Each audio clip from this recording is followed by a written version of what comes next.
Psalm 10:17, the person who humbles himself, God is going to hear his prayer. The one who is handling the machine should be quick. Number one, you must be humble.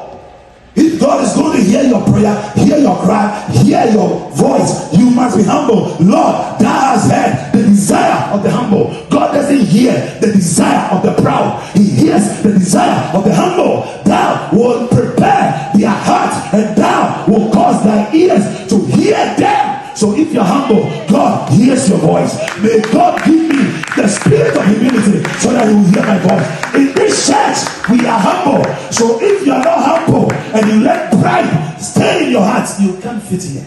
Amen. Amen. Nobody. I'm nobody. I'm telling you, I'm nobody.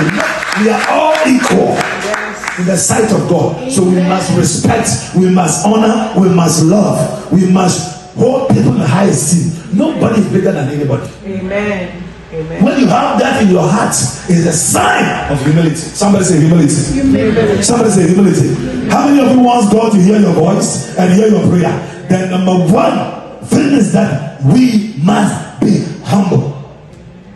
Number two, we must be righteous. Psalm 34 verse 15. When you finish Psalm 34 verse 15, Psalm 145 verse 19 will come up. So get ready. Psalm 34 verse 15.